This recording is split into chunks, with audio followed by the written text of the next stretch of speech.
Motif pembunuhan sadis oleh tersangka HM, 44 tahun, terhadap istrinya sendiri NS, 43 tahun di Lumban Sionang, Desa Pasaribu, Kecamatan Dolok Sanggul, Kabupaten Humbang Hasundutan, Humbahas terungkap jelas. HM menghabiskan waktu 20 jam lebih untuk proses melenyapkan mayat istrinya. Kapolres Humbang Hasundutan AKBP Ahmad Muhaimin SIKMH dalam pengungkapan kasus tindak pidana pembunuhan dengan LPX 164-C 2022 Reskrim tertanggal 12 November tahun 2022 itu membeber motif dan kronologi kejadian, Senin, tanggal 14 November tahun 2022. HM mengaku sakit hati sehingga begitu sadis menghabisi nyawa korban. Tak berperi kemanusiaan, memotong-motong mayat istrinya, merebus dan memanggangnya. HM mengawali perbuatan sadis, yang disangkakan dengan pasal 138 KUH pidana itu, Jumat 11 November 2022, sekira pukul 10 waktu Indonesia Barat, di dalam rumahnya di Lumban Sionang. HM mengunci istrinya NS di dalam kamar. HM mengambil pisau dan kembali masuk ke kamar, lalu mencekik dan menusukkan pisau satu kali ke bagian leher sebelah kanan. Kemudian tersangka menyeret tubuh korban ke dapur dengan cara menarik kedua kakinya. Di dapur HM kembali menusuk dada bagian belakang korban sebanyak 2 kali. 9 jam berikutnya, pukul 19 WIB kemudian tersangka memotong leher korban menggunakan pisau hingga terputus, memasukkannya ke dalam sebuah karung. Pada pukul 23 WIB tersangka kembali memotong bagian tangan tubuh korban, kemudian mencuci potongan tangan dan memasukkan ke dalam panci berisikan air dengan menambahkan garam lalu merebusnya. Sabtu, tanggal 12 November tahun 2022 pukul 3.40 WIB tersangka kembali memotong bagian kaki kanan dan kaki kiri korban dengan menggunakan satu buah kampak hingga putus dan pada pukul 7.15 WIB tersangka membungkus kedua kaki korban menggunakan selimut dan memasukkannya ke dalam karung plastik. 20 jam lebih bersama mayat istrinya di dalam rumah, HM lalu membawanya ke belakang rumahnya untuk dibakar, dan akhirnya diketahui dan membuat geger warga hingga polisi turun ke tempat kejadian perkara. Pihak Polres Humbahas telah menyita barang bukti, satu buah belati dengan panjang 30 cm yang dibungkus dengan kertas karton, satu buah kampak dengan gagang kayu, satu buah mancis, satu buah panci, satu buah kaos berwarna merah maron, satu buah celana training panjang berwarna abu-abu, satu buah jaket dan satu buah jas berwarna abu rokok. Demikian laporan kontributor Delegasi TV Bernandus Marulina Baban dari Humbang Hasundutan.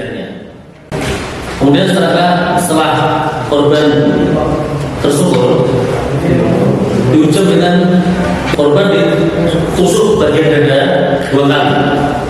Itu ujian pertama. Kemudian pada pukul 12 setelah terwaktu 12 malam, tersangka memotong leher korban hingga terputus dengan menggunakan satu pisau. Setelah itu masuk ke dalam karung kepalanya. Pada pukul 23 malam, tersangka memotong tubuh korban bagian tangan dan bagian kanan kiri dan masuk ke dalam panci. Dalam panci berisi air dengan menambah garam dan bawang. Dan main untuk direbus. Siapa saya berapa? Kemudian besok harinya pada pukul 3.40 jam 4 tersangka memotong bagian kaki kanan dan kaki kiri pas di ujung pangkalnya. Jadi dari satu badan ini sama badan ini aja.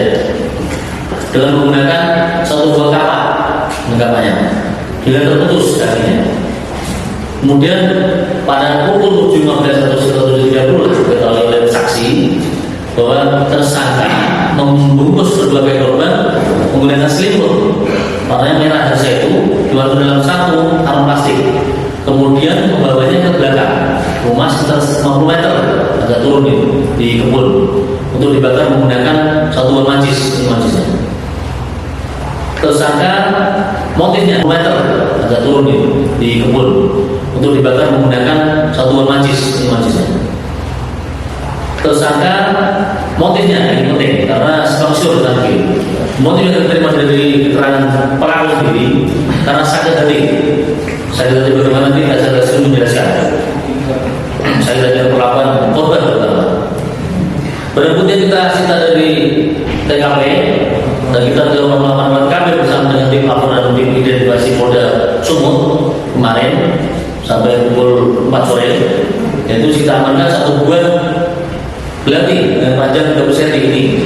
Kemudian satu buah kapak ini, satu buah panci warna ungu, satu buah panci dan panci di otopsi.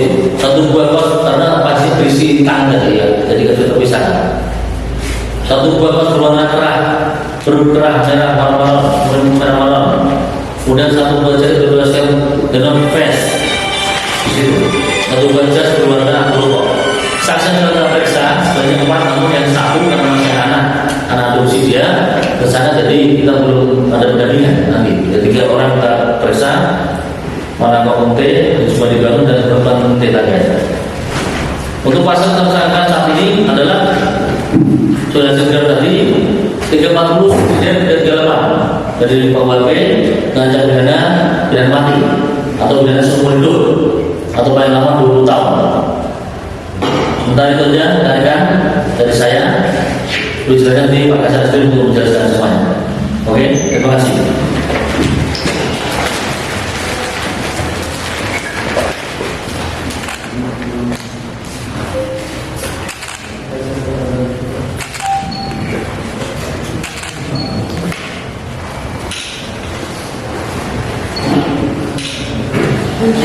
Baik, rekan saya dari media yang menghormati, tadi kita baru saja mendengarkan paparan atau perselisihan dari Bapak Kapolres Sumatera sudah disampaikan secara umum terhadap apa yang terjadi, perbuatan tersangka dan saksi-saksi serta barang bukti, dan terakhir persangka pasal.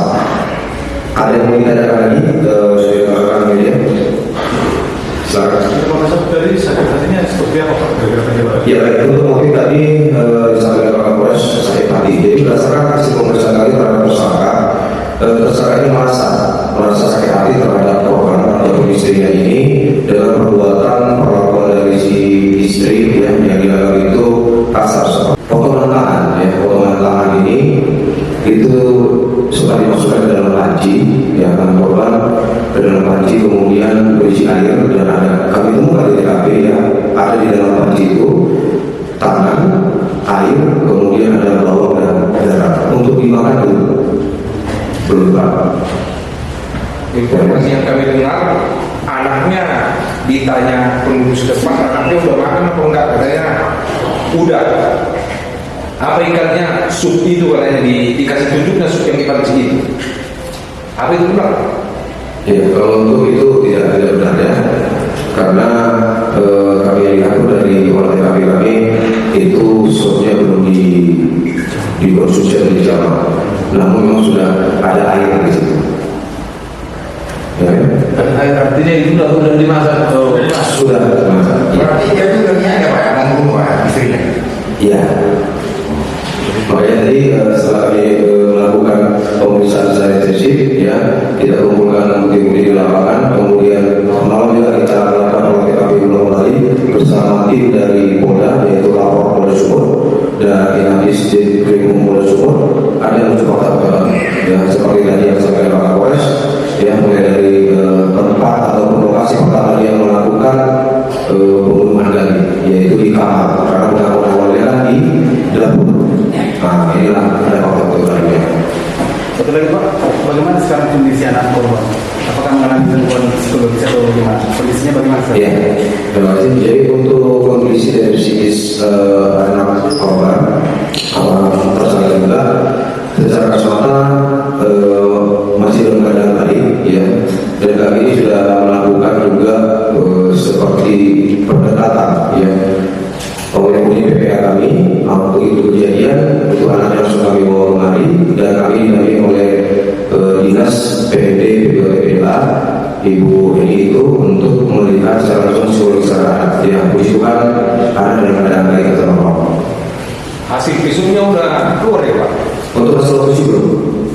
Ya, kita melakukan otopsi kemarin dari hari Sabtu, hari Minggu pagi, jadi mungkin hasilnya ada beberapa hari ini kita tunggu. Cukup? Artinya kejadian itu dilakukannya pada dia Pak, itu Pak, berapa kali Pak? Ya baik, kalau kejadian itu dilakukan pertama kali di hari Jumat pukul 10 pagi. Nah, saya langsung bilang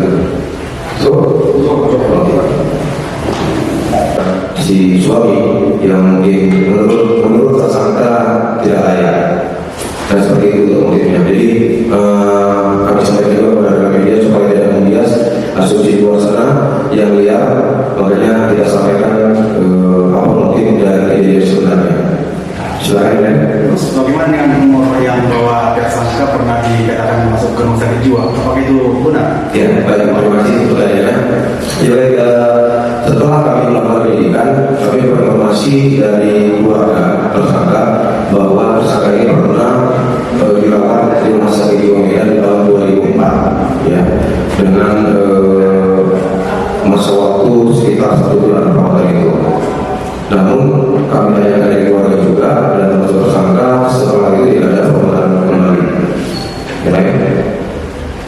Ini berdasarkan informasi dari keluarga tersangka, ada informasi kami dapat bahwa si tersangka itu udah ada perselingkuhan dengan Bung Giti katanya.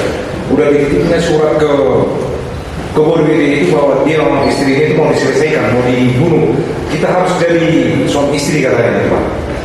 Ya baik, seperti yang disampaikan dari awal bahwa kami dari penyidik dan dari membantu melakukan penyidikan berdasarkan fakta-fakta yang ada dan informasi yang kami terima itu tentunya akan kami salin, dan kalau ada informasi terbaru nanti kami akan dalami. Jadi sampai sekarang kami pada saat melakukan penyidikan belum mendapat informasi yang pasti terkait. Ya, Apakah pelaku melakukannya ada perlawanan istrinya pada saat itu? ya baik, terima kasih. Untuk perlawanan berdasarkan keterangan dari tersangka tidak ada perlawanan dari si istri. Ya. Dan juga saya Pak yang terkait rumor yang pernah tersangka masuk rumah sakit jiwa, apakah yang berkompeten pernah mengeluarkan surat bahwa tersangka mengalami gangguan jiwa? Ya, surat itu ada kami terima tapi harus berupa fotokopi ya. Surat keterangan dari Rumah Sakit Jiwa Medan di tahun 2004. Ini kami akan nanti melakukan pemeriksaan atau mendatangi rumah sakit tersebut. Kita akan mengumpulkan keterangan. Itu mengenai kebenaran mengenai tukang rusuk yang ditikapnya itu tahun-tahun sebelumnya pernah katanya, Pak? Itu memang ada benar. Ada beberapa tahun yang lalu kejadian yang tersangka melakukan penusukan terhadap ada korban. Namun ini kan sudah lama terjadi, Pak. Kita juga menghormati itu karena yang benar sekitar 2003 atau 2004. Perlu informasi terkait pelaku, katanya ada rumor yang beredar sempat kalau si pelaku sempat memakan korban.